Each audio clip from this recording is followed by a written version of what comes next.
Une histoire de fantôme maintenant. Si vous aimez vous faire peur, suivez le guide. Il est anglais. Sir Simon Marsden vient d'écrire La France hantée. Geneviève Moll et Jean-Marie Lequertier l'ont rencontré. Il y a dans le cimetière du Père-Lachaise la tombe de la famille Raspail, que Sir Simon Marsden, grand chasseur de fantômes, apprécie particulièrement. Parce que c'est l'image de la trouble beauté de la mort qu'Edgar Allan Poe a si souvent décrite dans son œuvre. Il aime aussi cet étrange personnage dont on ne sait plus rien, même à la conservation du cimetière.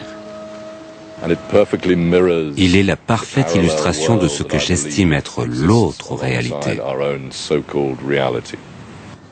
Dans son livre La France hantée, Sir Simon nous donne à visiter ces lieux habités qui souvent ne laissent pas en paix les vivants.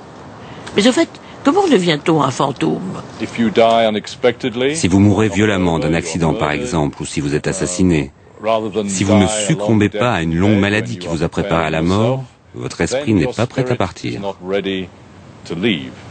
Alors, vous restez en partie dans notre monde. C'est probablement ce qui est arrivé au personnage improbable que notre chasseur de fantômes a rencontré dans cette forteresse de l'Argote, en Bretagne.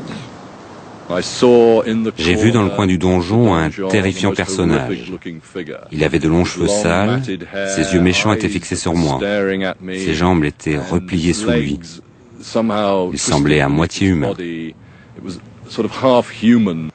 C'était probablement un esprit prisonnier, comme il en existe, selon Sir Simon, dans ce château de Saint-Germain-en-Laye qui a connu l'affaire des poisons.